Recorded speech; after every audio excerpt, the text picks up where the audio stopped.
राधे राधे, जय श्री कृष्णा। तो हमारा टॉपिक चल रहा था स्वर संधि के बारे में। स्वर संधि जो कि कंप्लीट हो चुकी थी और इसके कुछ विशेष नियम है, उनके बारे में आज चर्चा करेंगे। तो शुरुआत करते हैं हम स्वर संधि के विशेष नियमों के बारे में। जिन शब्दों के अंत में अक्ष अथवा रात्र पदार्थ लिखा हुआ हो तो संधि विच्छेद करते समय अक्ष का अक्षी तथा रात्र का रात्रि हो जाता है।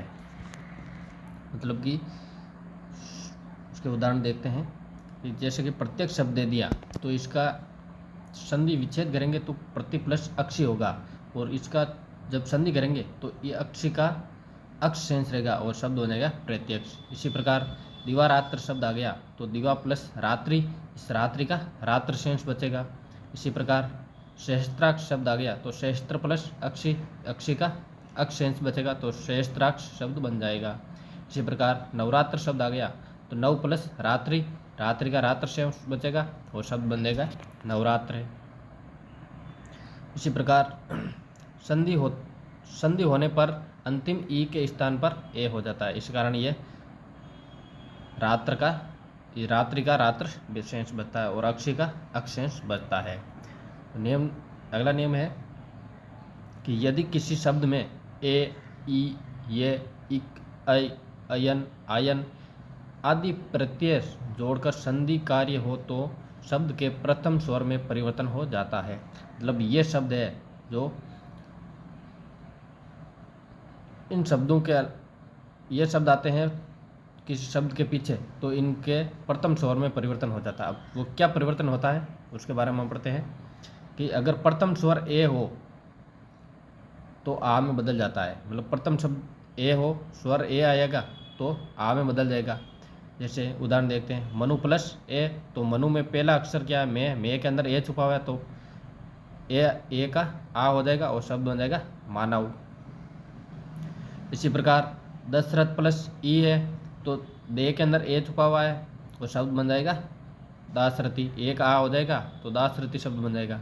इसी प्रकार अदिति प्लस ये है तो ए आया हुआ इधर, ए का आ हो जाएगा, शब्द हो जाएगा आदित्य। इसी प्रकार स्वस्थ प्लस ये शब्द आया हुआ है तो शेख, ये हलंत शब्द है, इनको छोड़ के जो पूरा स्वर आया हुआ है वहाँ से देखना है इसको। तो वे आया हुआ है, वे के अंदर ए छुपा हुआ है तो वे का वाह हो जाएगा और शब्द बन जाएगा स्वास्थ्य। इसी प्रकार यदु प्लस ए यादव बन जाएगा, मधुर प्लस ये माधुरी शब्द बन जाएगा, समाज प्लस एक सामाजिक शब्द बन जाएगा। मतलब इसके अंदर से जो भी शब्द आ रहे हैं उनके पीछे ये शब्द होना चाहिए, ई, ये है, इक है, ऐ है, अयन है, ऐसे शब्द आने चाहिए। इसी प्रकार शरीर प्लस एक शब्द आ गया तो शे के अंदर ए छुपा हुआ है तो सा बन जाएगा और बाकी शब्द जैसा वैसा लिखने शब्द बन जाएगा शारीरिक। इसी प्रकार अगला नियम है कि प्रथम स्वर में ई और ए होने पर आई में बदल जाता है। मतलब प्रथम स्वर है वो ये तीनों में से होना चाहिए और ये बाद में आई में बदल जाएंगे। तो इतिहास प्लस इक है, पहला स्वर है आ रहा ई तो ई का आई हो जाएगा और शब्द बन जाएगा ऐतिहासिक। इसी प्रकार ईश्वर प्लस ये आ रहा है तो ई है वो आई में बदल जाएगा और शब्द बन जाएगा ऐश्वर्य। इसी प्रकार वेद प्लस इक आ रहा है तो वे ए आ रहा है तो ए है वो आई में बदल जाएगा और शब्द बन जाएगा वैदिक। इसी प्रकार नीति प्लस एक शब्द आ रहा है तो ई इधर ई है तो ई है वो ए में आई में बदल जाएगा और शब्द बनेगा नैतिक। एक प्लस ये है एक ये बन जाएगा। निराशा प्लस ये है तो नैराशी शब्द बन जाएगा। इसी प्रकार अगला नियम है प्रथम स्वर उ और ओ होने पर औ में बदल जाता है। मतलब प्रथम स्वर इन तीनों में से होना चाहिए और ये औ में बदल जाएंगे। तो जैसे उद्योग प्लस एक, यहाँ पर ऊ आ रहा है तो ऊ है वो किस में बदलेंगे, ओ में बदलेंगे और बाकी जैसा शब्द है वो वैसा लिख देंगे, शब्द बन जाएगा औद्योगिक। इसी प्रकार सुंदर प्लस ये आ रहा है तो इधर ऊ आ रहा है तो ऊ है, ऊ को ओ में बदलो और शब्द बन जाएगा सौंदर्य। इसी प्रकार कुंती प्लस ए आ रहा है ऊ को ओ में बदलने के कौ और ते कौनते शब्द बन जाएगा। इसी प्रकार योग प्लस इक आ रहा है तो यौगिक शब्द बन जाएगा। कुशल प्लस ए आ रहा है तो कौशल शब्द बन जाएगा। अगला नियम है प्रथम स्वर री होने पर आर में बदल जाता है। मतलब पहला अक्षर है, पहला स्वर वो री होना चाहिए और री का आर हो जाएगा।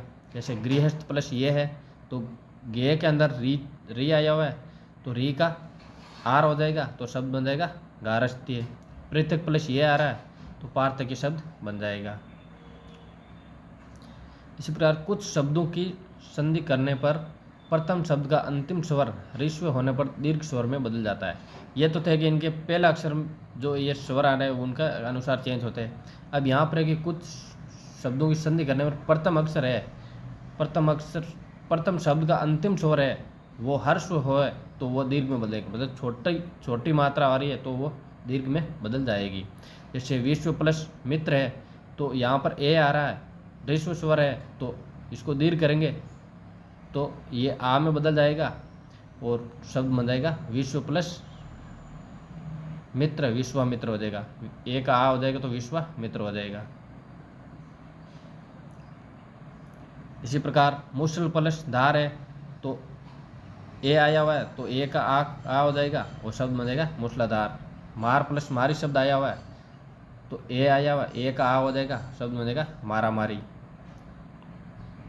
इसी प्रकार प्रति प्लस घात, यहाँ पर भी लघु ई है तो लघु ई का दीर्घ हो जाएगा तो प्रतिघात शब्द बन जाएगा। प्रति प्लस कार है तो प्रतिकार शब्द बन जाएगा। इस प्रकार प्रतिघात व प्रतिकार शब्द संस्कृत व्याकरण में ही मान्य है। मतलब इनके ये दीर्घ वाले शब्द आ रहे हैं ये संस्कृत में मान्य होते हैं, लेकिन हिंदी में ऋस्व इकार का प्रयोग करके ही लिखा जाता है। मतलब हिंदी के अंदर ये प्रतिघात और प्रतिकार शब्द ही मान्य होते हैं। ये हिंदी के अंदर इनको अशुद्ध माना जाता है लेकिन संस्कृत में इनको शुद्ध माना जाता है। इसी प्रकार शब्द आ जाता है प्रभु प्लस दयाल आ रहा है तो ऊ आ रहा है, ऊ का दीर्घ ऊ कर देंगे तो प्रभु दयाल हो जाएगा। सत्य प्लस नाश आ रहा है तो सत्यानाश हो जाएगा, एक आ हो जाएगा। दीन प्लस नाथ है ने का ना हो जाएगा, दीनानाथ हो जाएगा। इसी प्रकार निम्न शब्दों में संधि कार्य करने पर प्रथम शब्द के अंतिम स्वर या व्यंजन का लोप हो जाता है। लोग कुछ ऐसे शब्द होते हैं जिनके अंतिम स्वर या व्यंजन आ रहा है उनका लोप हो जाता है और शब्द संधि होती है वहाँ पर। जैसे पतत प्लस अंजलि है तो यहाँ पर ते का लोप हो जाएगा और शब्द बन जाएगा पतंजलि। सार प्लस अंग है तो ये रे के अंदर ए छुपा हुआ है उस स्वर का लोप हो जाएगा और शब्द बन जाएगा सारंग। सीम प्लस अंत है तो सीमंत शब्द बन जाएगा। सीम प्लस अंत का सीमांत भी बनता है और सीमंत भी बनता है। इसी प्रकार कर्क प्लस अंधु आया हुआ है तो करकंदु शब्द बन जाएगा। जिसके अंदर प्रथम शब्द आ रहा है ये इस शब्द के अंत के अंदर जो स्वर या व्यंजन आ रहा है उनका लोप होगा। जो हलंत, जैसे ये हलंत वाला आ रहा है वो लोप हो जाएगा और स्वर आ रहा है वो स्वर भी इसके अंदर लोप हो जाएगा। बाकी जैसा वैसा लिख देंगे।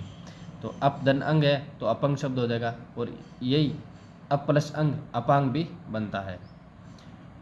मनुष्य प्लस ईसा है ये से लोप हो जाएगा और शब्द बन जाएगा मनीषा। तो यहाँ पर स्वर संधि के विशेष नियम है वो होते कंप्लीट। अब शुरू करने जा रहे हैं हम व्यंजन संधि के बारे में। व्यंजन संधि शुरुआत करते हैं। व्यंजन संधि के अंदर इधर व्यंजन आएगा और इधर दूसरी तरफ व्यंजन प्लस स्वर, दोनों में से कोई भी आ सकता है। व्यंजन और स्वर दोनों कोई भी आ सकता है इधर। तो शुरुआत करते हैं इनकी परिभाषा। मतलब जब किसी व्यंजन के साथ व्यंजन का या स्वर का मेल होता है, मतलब इधर व्यंजन और इधर व्यंजन या स्वर दोनों में से कोई हो, दोनों का मेल करेंगे तो वहाँ पर व्यंजन संधि होगी। तो शुरुआत करते हैं व्यंजन संधि के नियमों के बारे में। तो पहला नियम पढ़ते हैं इनका जसत्व संधि के बारे में। और इस जसत्व संधि को हम घोष व्यंजन संधि भी कहते हैं क्योंकि इसके अंदर यहाँ पर घोष व्यंजन घोष वर्ण आ रहे हैं इधर, इसलिए इसको घोष व्यंजन संधि कहते हैं। जैसे जसत्व संधि के अंदर पहला नियम है कि क, च, ट, त और प, इनके बाद में अगर किसी भी वर्ग का तीसरा चौथा अक्षर या य, रे, ले, वे और सभी स्वर इनमें से कोई भी आता है तो इन प्रथम शब्द आ रहा है ये इनका अपने ही वर्ग के तीसरे वर्ण में कन्वर्ट हो जाएंगे। ये के का ग हो जाएगा, चे का ज हो जाएगा, टे का डे हो जाता, ते का दे हो जाएगा, पे का बे हो जाएगा। तो इधर तीसरा और चौथा अक्षर होना चाहिए और ये वे रे ले और सभी स्वर इनमें से होना जरूरी है, तभी ये शब्द चेंज हो गए। शुरुआत करते हैं। अर्थात संधि करने पर वर्ग का प्रथम अक्षर तीसरे वर्ग में बदल जाता है, तीसरे वर्ण में अक्षर में बदल जाता है। मतलब पहला अक्षर आ रहा है इधर, तो ये पहला अक्षर है, ये सभी अपने ही वर्ग के तीसरे वर्ण में बदल जाएंगे। शुरुआत करते हैं इसकी उदाहरण के बारे में। जैसे वाक प्लस ई शब्द आ गया तो शब्द बन जाएगा, के आ रहा है, के अपने ही वर्ग के तीसरे वर्ण में बदलेगा तो के का गे हो जाएगा, शब्द बन जाएगा वागीश। इसी प्रकार दिग प्लस गज है, के गे में बदल जाएगा और शब्द जैसा वैसा लिख देंगे, दिग्गज शब्द बन जाएगा। आगे जिस यहाँ पर देखो स्वर आ रहा है ईश, इधर गे, ये अपने तीसरा वर्ण आ रहा है, तीसरा और चौथा आना जरूरी है। और इधर देखो वाक प्लस जाल है तो यहाँ पर भी तीसरा वर्ण है और के अपने ही वर्ण के तीसरे वर्ग में बदला तो वाक जाल बन जाएगा। सम्यक प्लस ज्ञान आ रहा है तो शब्द बन जाएगा सम्यक ज्ञान। इसी प्रकार ऋग प्लस वेद आ रहा है तो के गे में बदल जाएगा, वेद जैसा वैसा लिख देंगे तो ऋग्वेद बन जाएगा। प्राक प्लस ऐतिहासिक, के का गे हो जाएगा और शब्द बन जाएगा प्रागैतिहासिक। अच प्लस आदि, चे का जय हो जाएगा, आजादी शब्द हो जाएगा। अच प्लस अंत है तो चे का जय हो जाएगा और शब्द बन जाएगा अजंत। इसी प्रकार षट प्लस आनन है तो टे का डे हो जाएगा और षडानन शब्द हो जाएगा। षट प्लस दर्शन है, टे का डे और षडदर्शन शब्द बन जाएगा। इसी बार षट प्लस यंत्र है तो टे का डे और बाकी शब्द जैसा शब्द षड्यंत्र हो जाएगा। षट प्लस रिपु है, टे का डे हो जाएगा और षड रिपु शब्द बन जाएगा। यहाँ पर ये हलंत है तो हलंत ही आएगा, आगे स्वर आ रहा तो वो स्वर इसके अंदर मिल जाएगा तो सब पूरा बन जाएगा, वरना ये हलंत ही रहेगा। इसी प्रकार जगत प्लस ईश है तो ते का दे हो जाएगा और ई की मात्रा इसके अंदर लगा देंगे तो जगदीश शब्द बन जाएगा। सत प्लस आचरण है, ते का दे हो जाएगा और सदाचरण शब्द बन जाएगा। महत प्लस अर्थ है, ते का दे हो जाएगा और शब्द बन जाएगा महदर्थ। यहाँ पर हलंत आ रहा है तो ये इसके अंदर मिल जाएगा तो पूरा हो जाएगा महदर्थ। इसी प्रकार भगवत प्लस ई शब्द है तो ते का दे, ई की मात्रा इसके अंदर मिला देंगे, बहुदीय शब्द हो जाएगा। भगवत प्लस गीता शब्द है तो ते का दे हो जाएगा और भगवत गीता, भगवत गीता के अंदर दे वो हलंत आएगा, ये शब्द शुद्धि में भी पूछा जाता है। सत प्लस उपदेश शब्द है तो ते का दे हो जाएगा और सदुपदेश शब्द बन जाएगा। इसी प्रकार कृत प्लस अंत शब्द आ गया तो कृदंत बन जाएगा। अप प्लस जात आ गया तो अबजात बन जाएगा। तिप प्लस आदि आ गया तो तिबाती बन जाएगा। शुभ प्लस अंत आ गया तो सुबंत बन जाएगा। अप प्लस जय आ गया तो अब्ज बन जाएगा। अप प्लस दे आ गया तो अब्द बन जाएगा। व्यंजन संधि का अगला नियम है चरत्व संधि के बारे में, जिसको घोष व्यंजन संधि भी बोलते हैं। वहाँ पर घोष व्यंजन संधि बोलते थे उसको जसत्व को, यहाँ पर अघोष व्यंजन संधि कहते हैं। अघोष चरत्व मतलब यहाँ पर दे आएगा इधर, वो आगे के, ते, थे, पे और से, इन पांचों वर्णों के पांचों वर्ण आ रहा है, ये पहला वर्ण ये आएगा तो इस दे का ते हो जाएगा। देखते हैं इसका उदाहरण। जैसे उद प्लस तीर्ण दे आ रहा है और इधर ते आ रहा है, मतलब इसके अंदर ये शब्द आना चाहिए के, ते, थे, पे और से, इन पांचों वर्णों के अलावा दूसरा वर्ण नहीं आना चाहिए इसमें, तभी ये दे है वो ते के अंदर कन्वर्ट होगा। तो शुरुआत करते हैं। उद प्लस तीर्ण है तो दे का ते होगा और शब्द बनेगा उत्तीर्ण। ये उत्तीर्ण, ये दोनों को मिलाकर ऐसे भी लिख सकते हैं और ऐसे भी लिख सकते हैं। उद प्लस कोच है तो दे का ते और बाकी शब्द जैसा वैसा लिख देंगे उत्कोच। उद प्लस पन है, उत्पन्न शब्द हो जाएगा। उद प्लस सव है तो उत्सव शब्द बन जाएगा। तत् प्लस काल है, शब्द बनेगा तत्काल। तद प्लस काल तत्काल हो जाएगा। इसी प्रकार तद प्लस सम है तो तत्सम शब्द हो जाएगा। तद प्लस परायण है तत्परायण हो जाएगा। संसद प्लस सत्र है तो संसद सत्र हो जाएगा। दे का ते और बाकी जैसा वैसा, यह भी शब्द शुद्धि के अंदर पूछा जाता है। अगला नियम आता है अनुनासिक व्यंजन संधि। इसके अंदर पूर्व स्वर्ण संधि और पर स्वर्ण संधि आती है। तो पूर्व स्वर्ण मतलब पहले के, चे, टे, ते, दे और पे ये वर्ण आना जरूरी है। और इसके अलावा अगर यहाँ पर कोई भी पांचवा वर्ण आ रहा है, इस किसी भी वर्ग का, इन पांचों वर्ग का कोई भी पांचवा वर्ण आ रहा है तो ये अपने ही वर्ग के पंचम वर्ण में बदल जाएगा। इधर के का गे हो जाएगा, चे का ये हो जाएगा, टे का ने हो जाएगा, ते का ने हो जाएगा और दे का भी ने होगा, पे का में हो जाएगा। इधर ये प्रथम शब्द आना चाहिए ये, और इधर पांचवा वर्ण होना चाहिए। मतलब ये वर्ण इधर पांचवा वर्ण, किसी भी वर्ग का कोई भी पांचवा वर्ण आ रहा है तो ये इसके अंदर बदल जाएगा। देखते हैं इसके उदाहरण। जैसे वाक प्लस में आ रहा है, इधर पंचम वर्ण आ रहा है में, और इधर के आ रहा है तो के है वो अपने ही वर्ग के पंचम वर्ण में बदलेगा। तो अपना ही पंचम वर्ण कौन सा होगा, ये गे होगा, तो शब्द बन जाएगा वांग में। इसी प्रकार दिक प्लस नाग है, इधर पंचम वर्ण आ रहा है ने और इधर के आ रहा है तो के है वो अपने वर्ण में बदलेगा, न कि ने के वर्ण में बदलेगा तो शब्द बनेगा दिग्नाग। इसी प्रकार उद प्लस मूलन शब्द आ रहा है तो दे है वो अपने ही वर्ग के पंचम वर्ण में बदलेगा तो ने हो जाएगा और शब्द बनेगा उन्मूलन। इसी प्रकार प्राक प्लस मुख है तो के है वो अपने ही वर्ग के पंचम वर्ण में बदलेगा तो शब्द बनेगा प्रांग मुख।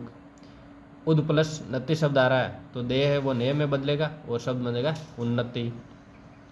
अब प्लस में आ रहा है तो पे है वो में बदल जाएगा और शब्द बनेगा अब में।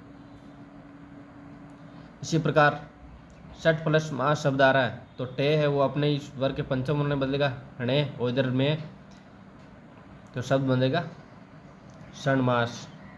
सत प्लस नारी है तो सन्नारी शब्द बन जाएगा। षट प्लस मुख आ रहा है तो टे है वो ने में बदलेगा, शब्द बनेगा षणमुख। मृद प्लस में आ रहा है तो शब्द बनेगा मृण में। दे है वो अपने ही वर्ग के ने में न बदल करके यहाँ पर ने का ने होता है, क्योंकि यहाँ पर यदि दे से पहले मूर्धन्य स्वर आ रहा है, यहाँ पर मूर्धन्य मतलब यहाँ पर ये में के अंदर री आ रहा है, इस री के कारण यहाँ पर ये ने वो ने नहीं होकर के ने में ने हो जाता है। मूर्धन्य स्वर के अंदर री है, रे है, से ये आता है, तब ये ने है वो ने के अंदर बदल जाता है। इसी प्रकार मृद प्लस मूर्ति शब्द आया तो इधर भी में के अंदर री आया हुआ है, दे का ने हो जाएगा, ने नहीं होकर के ने होगा तो शब्द बनेगा मृण मूर्ति। इसी प्रकार अगला नियम है पर सवर्ण संधि। तो पर स्वर्ण पहले उसमें देखा था कि इधर के, चे, टे, ते, पे वे आ रहे थे, वो अपने तीसरे वर्ण में बदल रहे थे और उधर पंचम वर्ण आ रहा था। यहाँ पर इधर में आएगा और इधर के से में तक कोई भी वर्ण आता है तो ये अपने ही वर्ग के पंचम वर्ण में बदल जाता है। मतलब इधर में आना जरूरी है और इधर के से में तक कोई भी वर्ण आएगा तो ये अपने ही वर्ग के में है वो अपने ही वर्ग के इधर जो भी आ रहा है उसके पंचम वर्ण में बदल जाएगा। देखते हैं उदाहरण। जैसे सम प्लस कलन आ रहा है तो ये में है, उसका या तो अनुस्वार हो जाएगा या इसके आगे के आ रहा है तो ये के है वो बदलेगा गे के। कलन शब्द जैसा वैसा लिख देंगे और में या तो अनुस्वार बदलेगा या इस के पंचम वर्ण बदलेगा। तो संकलन शब्द ये भी सही है और ये भी सही है, अनुस्वार भी लगा सकते हैं और ये पंचम वर्ण जैसा वैसा लिखे ये भी सही होता है। तो सम प्लस कर है तो में है, या तो अनुस्वार में बदलेगा या अपने इस के पंचम वर्ण में बदलेगा तो शब्द बनेगा शंकर। शंकर दोनों रूपों में भी शुद्ध है। इसी प्रकार सम प्लस चित आ रहा है तो ये में है वो चे के पंचम वर्ण में बदलेगा तो संचित दोनों ओर से लिखा जाता है। इसी प्रकार सम प्लस घटन है तो संगठन बन जाएगा। ये भी गे के पंचम वर्ण में बदलेगा तो ये गे में आ जाएगा और शब्द बनेगा संगठन। इसी प्रकार सम प्लस जय है, संजय हो जाएगा। सम प्लस धारण है, संधारण शब्द बन जाएगा। इसी प्रकार सम प्लस ताप शब्द आ रहा है तो संताप हो जाएगा। दोनों ऑप्शन लिखा जाता है, पंचम वर्ण में भी लिख सकते हैं और अनुस्वार में भी लिख सकते हैं। चिरम प्लस जीवी आ रहा है तो चिरंजीवी शब्द हो जाएगा। चिरंजीवी भी दोनों रूपों में शुद्ध है। खम प्लस डे आ रहा है तो ये भी खंड हो जाएगा, इस शब्द में जाएगा खंड। यदि नोट यहाँ पर ये ध्यान देने योग्य बात है कि अगर मैं के बाद में अगर ये, रे, ले, वे, से और है ये शब्द आ रहे हैं, अंतस्थ और उष्म वर्ण भी कहते हैं इसको, ये आ रहे हैं तो ये मैं है वो अनुस्वार में ही बदलता है। अगर मैं के बाद में के से मैं तक आता है तब तो ये अपने ही पंचम वर्ण में बदलते हैं। अगर के से मैं तक नहीं आकर के ये आते हैं, अंतस्थ और उष्म वर्ण आते हैं, तो ये अनुस्वार में मैं है वो अनुस्वार में बदलता है। अब अनुस्वार में कैसे बदलते हैं देखते हैं इनके उदाहरण। सम प्लस योग आ रहा है तो ये मैं है, मैं के आगे क्या आ रहा है, ये आ रहा है तो ये मैं है वो अनुस्वार में बदल जाएंगे तो शब्द बनेगा संयोग। इसी प्रकार सम प्लस से आ रहा है तो मैं का अनुस्वार हो जाएगा और शब्द बनेगा संशय। इसी प्रकार सम प्लस रक्षक है, संरक्षक शब्द हो जाएगा। इसी प्रकार सम प्लस लाभ है, संलाप हो जाएगा। स्वयं प्लस वर है, स्वयंवर हो जाएगा। सम प्लस सार है, संसार हो जाएगा। सम प्लस हार है, संहार हो जाएगा। इसी प्रकार अगला नियम इसका मतलब नोट है एक, क्योंकि सम के बाद में अगर क्री धातु से बनने वाले शब्द आते हैं, क्री धातु से कौन से शब्द बनते हैं, जैसे करण है, कृति है, कार है, कृत है, कार्य है, ऐसे जैसे भी क्री धातु से बनने वाले शब्द आते हैं तो मैं का अनुस्वार हो जाता है और सम और शब्द एवं शब्द के बीच में दंत्य से का आगम हो जाता है।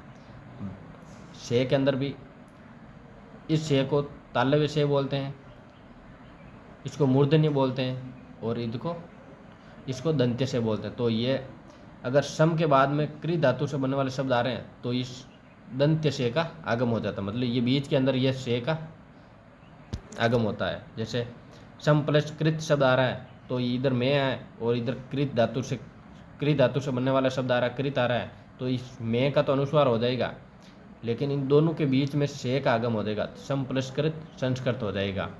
मैं का अनुस्वार हो गया ऊपर, ये से है, उस कृत धातु के कारण ये से का आगम हो गया और शब्द बन जाएगा संस्कृत। इसी प्रकार सम प्लस कार आ रहा है तो संस्कार हो जाएगा, इसमें भी से का आगम हो रहा है। अगला है सम प्लस कृति शब्द आ रहा है तो इधर भी संस्कृति शब्द बन जाएगा। सम प्लस करण है तो संस्करण शब्द बन जाएगा। अगला नियम है कि उधर पहले तो था वही सम के बाद में कृ धातु से बनने वाले शब्द आ रहे हैं तो दंत्य से हो जाएगा। अब सम के अलावा परि धातु, परि आता इधर शब्द परि उपसर्ग और इधर आता कृ धातु से बनने वाले शब्द, उधर तो था इस सम उपसर्ग आ रहा था वो इधर परि उपसर्ग आ रहा है और परि के बाद में कृ धातु से बनने वाले शब्द आ रहे हैं तो कृ धातु से बनने वाले शब्द आ रहे हैं तो कृत, कृति, कारण, कार और करण शब्द आ रहे आने पर दोनों के बीच में मूर्धन्य से का आगम हो जाता है। उधर पहले वाले में था सम उपसर्ग के बाद में कृ धातु आ रही है तो दंत्य से, और इधर परि धातु आ रही है, परि शब्द आ रहा है और परि के बाद में अगर कृ धातु वाले शब्द आ रहे हैं तो मूर्धन्य से हो जाएगा। जैसे परि प्लस कृत है तो परिष्कृत हो जाएगा, बीच में मूर्धन्य से का आगम हो जाएगा। परि प्लस कृति है, परिष्कृति हो जाएगा।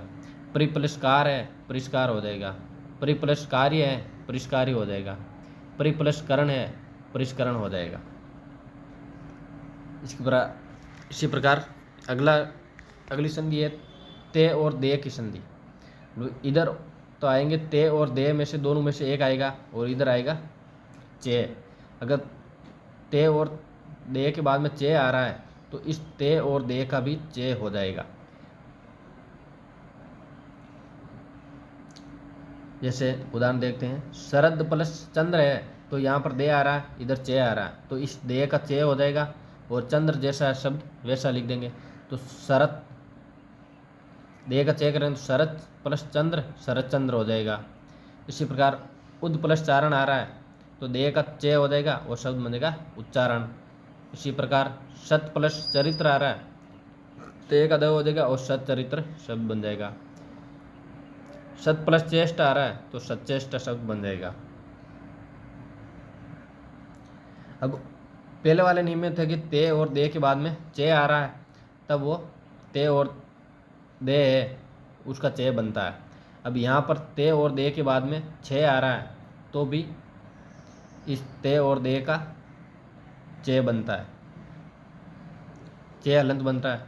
तो जैसे उदाहरण देखते हैं, उद प्लस छिन आ रहा है तो दे का चे हो जाएगा और छह शब्द है जैसा वैसा लिख देंगे तो शब्द बन जाएगा उच्छिन्न। उद प्लस छेद आ रहा है तो ते का दे का छे हो जाएगा, चे हो जाएगा और शब्द बनेगा उच्छेद। इसी प्रकार ते और दे के बाद में अगर जे आता है तो ये ते और दे है दोनों, ये जे के अंदर बदल जाते हैं, तो बीच के अंदर ये शब्द दिखाई देगा। जैसे सत प्लस जन आ रहा है तो ते का जे हो जाएगा हलंत और शब्द बनेगा सज्जन। उद प्लस ज्वल आ रहा है तो दे का दे का जे हो रहा है और ज्वल शब्द जैसा वैसा लिख देंगे, हो जाएगा उज्ज्वल। ये शब्द शुद्धि के अंदर भी पूछा जाता है। इसी प्रकार इसके अंदर दोनों जे है वो हलंत आएंगे, दोनों जे है वो अधूरे आएंगे और शब्द बनेगा उज्ज्वल। यावत प्लस जीवन है, ते का जे और शब्द बनेगा यावत जीवन। बृहत बृहत प्लस जन आ रहा है तो ते का जे हलंत और बृहत जन शब्द बन जाएगा। इसी प्रकार ते और दे के बाद में अगर जे आ रहा है तो ये इस जे के अंदर कन्वर्ट हो जाएगा। ते और दे है वो इसके अंदर ते और दे का ये जे बन जाएगा और शब्द बीच के अंदर ये दिखाई देगा शब्द। जैसे महत महत प्लस जंकार है तो ते का जे और जंकार जैसा वैसा लिख देंगे, शब्द बन जाएगा महत जंकार। बृहत बृहत प्लस जंकार है तो ते का जे हलंत और बृहत जंकार शब्द बन जाएगा। मतलब बीच के अंदर जो शब्द है वे जुड़वा शब्द दिखाई देंगे, तो वहाँ पर ये ते और दे की संधि है। नाम संधि का कोई नहीं पूछेगा, उसके अंदर ये पता चलेगा व्यंजन संधि हो रही है। अगर ते और दे के बाद में टे आ रहा है तो ये ते और दे ये भी टे के अंदर बदल जाएगा। जैसे तद प्लस टिका आ रहा है तो दे है टे बन जाएगा और शब्द बनेगा तट्टिका। बृहत प्लस टिका आ रहा है तो ते का टे हो जाएगा और बृहत टिका शब्द बन जाएगा। इसी प्रकार अगला नियम है, ते और दे के बाद में डे आ जाता है तो ते और दे ये डे के अंदर मिल जाते हैं,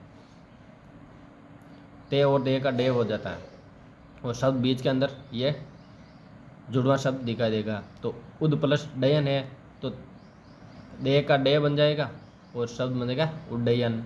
इसी प्रकार भवत प्लस डमरू है, भवत डमरू शब्द बन जाएगा। अगला नियम है कि ते और दे के बाद में ले आता है तो ये ते और दे वो ले बन जाते हैं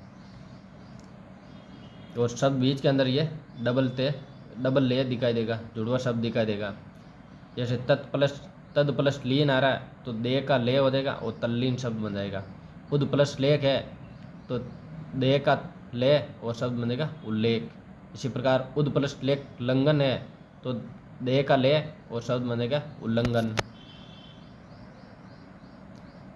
अगला नियम है कि ते और दे के बाद में है आता है तो ये ते और दे का तो दे ही रहेगा और ये है का दे हो जाएगा दोनों। और यहाँ पर पहले वाले उदाहरण देख रहे थे वहाँ पर तो खाली ते और दे का ही चेंज हो रहे थे। अब इस नियम के अंदर ते और दे के बाद में अगर है आता है तो इस है का भी दे हो जाएगा। जैसे उदाहरण देखते हैं, उद प्लस हार आ रहा है तो दे का तो दे रहेगा, हा का दे हो जाएगा और शब्द बनेगा उद्धार या उदार। इन दोनों में ही लिख सकते हैं इनको। दोनों शुद्ध है। तद प्लस हित आ रहा है तो इस दे का दे ही है, हे का दे हो जाएगा और मात्रा इसके अंदर इस दे के लगा देंगे, शब्द बनेगा तद्धित। इसी प्रकार पद प्लस हति है तो पद्धति शब्द बन जाएगा। उद प्लस हरण शब्द है तो हे का दे हो जाएगा और शब्द बनेगा उदाहरण। इसको दोनों ओर से मिल लिख सकते हैं। इसी प्रकार अगला नियम है कि ते और दे के बाद में अगर से आता है तालव्य से तो इस ते और दे का तो चे हो जाएगा और इस से तालव्य से का छे हो जाएगा और शब्द के बीच के अंदर ये जुड़ा शब्द दिखाई देगा चच। तो उद प्लस श्वास शब्द आ रहा है तो दे का चे हो जाएगा, से का छे हो जाएगा और शब्द बनेगा उच्छ्वास। यहाँ पर ध्यान रखने की बात यह है कि जो भी इधर भी शब्द आ रहा है वो अगर हलंत आ रहा है उसके नीचे तो हलंत ही लगाना है और अगर पूरा शब्द आ रहा है पूर्ण शब्द तो वो पूर्ण ही आएगा।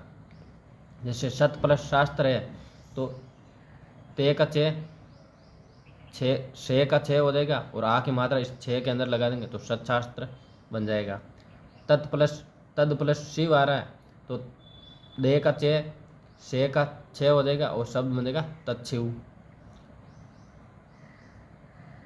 इसी प्रकार अगली संधि है चागम संधि। यह भी व्यंजन संधि के अंदर आती है। ये नाम कोई नहीं पूछता, इसके अंदर केवल और केवल नियम का ध्यान रखना पड़ता है। तो इधर स्वर आएगा कोई और आगे बाद छः आएगा, कोई सा भी स्वर आ जाएगा इधर और दूसरी ओर ये छः आएगा तो स्वर और छः के दोनों के बीच के अंदर ये चे का आगम हो जाएगा। देखते हैं इनका उदाहरण। पद प्लस छेद आ रहा है तो इधर स्वर आ रहा है, दे के अंदर ए आया हुआ है और इधर छः है तो दोनों के बीच में चे का आगम करेंगे तो पदछेद शब्द बन जाएगा। वी प्लस छेद आ रहा है तो दोनों के बीच में चे का आगम कर दो तो शब्द बनेगा विच्छेद। आ प्लस छादन शब्द आया हुआ है तो आच्छादन शब्द बनेगा। अनु प्लस छेद शब्द आ रहा है तो अनुच्छेद हो जाएगा। इसी प्रकार एहन की संधि, मतलब एक तरफ एहन शब्द आएगा और दूसरी तरफ रे आएगा तो इस रे और इस ने का दोनों का लोप हो जाएगा और शब्द बचेगा अहो शब्द बन जाएगा इसका। और दूसरा नियम इसके अंदर अगर रे के अलावा कोई दूसरा वर्ण आ रहा है, इधर तो रे आता है तब तो ये रे और ने दोनों का लोप होकर अहो शब्द बचता है पीछे, और इधर एहन के बाद में रे आता है तो रे को छोड़कर अन्य वर्ण आता है तो इस ने का लोप हो जाएगा और शब्द बनेगा वो अहर शब्द बने पीछे बचेगा। इसे उदाहरण देखते हैं।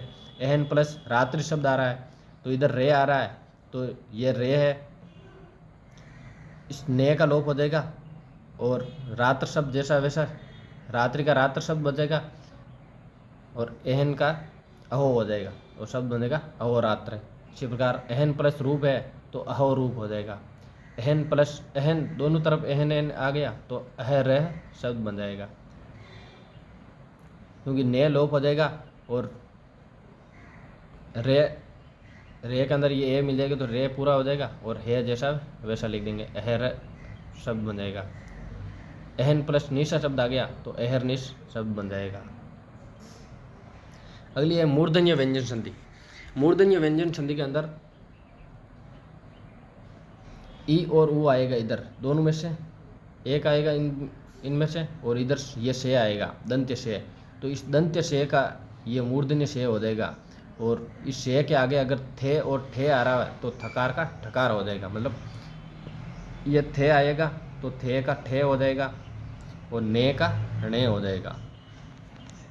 जैसे प्रति प्लस स्तर शब्द आ रहा है, यहाँ पर ई आ रहा है तो आगे से आ रहा है तो से का ये मूर्धन्य से हो जाएगा और थे आ रहा है आगे थे का ठा हो जाएगा तो शब्द बनेगा प्रतिष्ठा।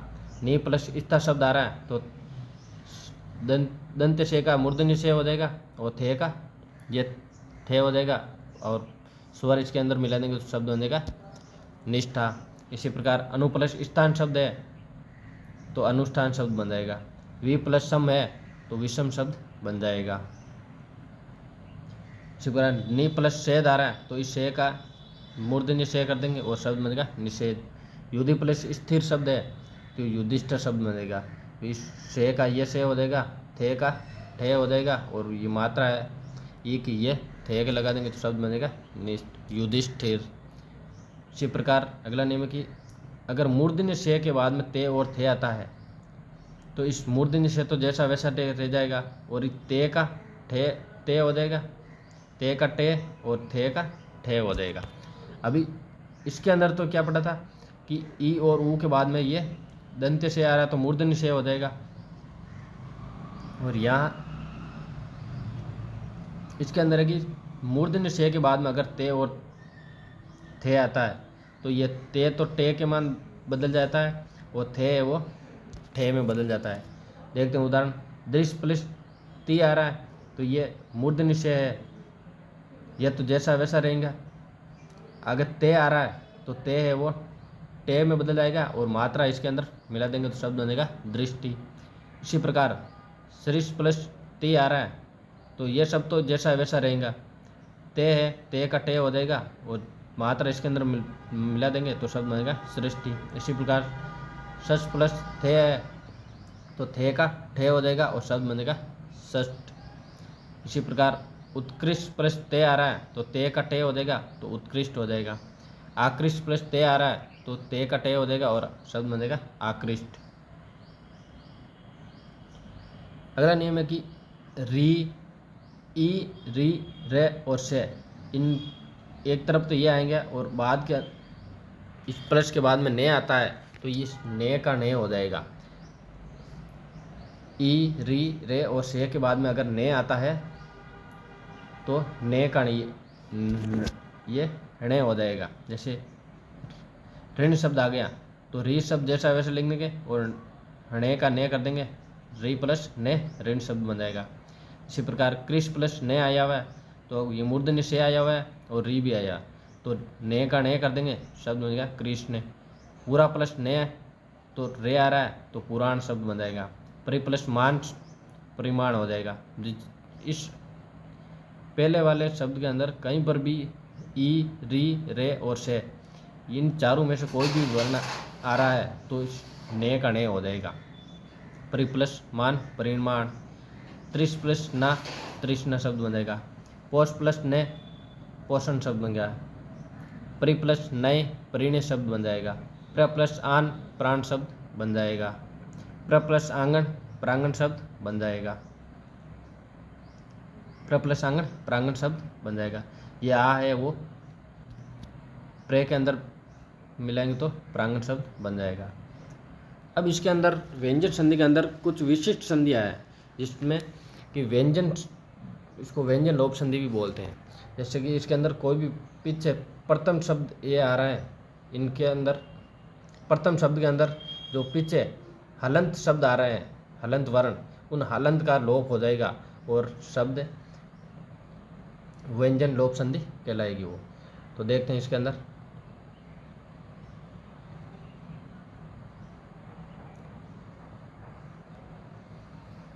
व्यंजन लोप संधि का उदाहरण देखते हैं।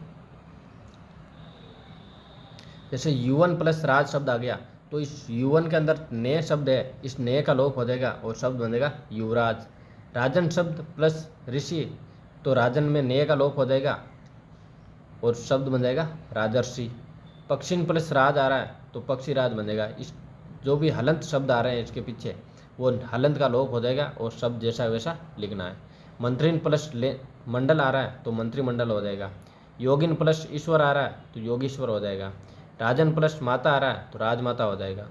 प्राणिन प्लस विज्ञान आ रहा है तो प्राणी विज्ञान बन जाएगा। और इसके अंदर व्यंजन संधि के अंदर एक और बात है इसके अंदर ये कि के अंदर के बाद अगर हे आता है तो के का गे होता है और इसका गे हो जाएगा, हे का गे हो जाएगा। तो दोनों के अंदर के का गे हो जाता है और हे का गे होता है। तो उदाहरण देखिए इसका, वाक प्लस हरि तो के का गे, हे का ये गे और शब्द बनेगा वाघ हरि। तो आज हमारे यहाँ पर व्यंजन संधि होती है कंप्लीट, और कल शुरुआत करेंगे हम विस्तृत संधि के बारे में, और विस्तृत संधि पूरी होने के बाद हमारी संधि है वो कंप्लीट हो जाएगी। तो आज के लिए इतना ही, धन्यवाद।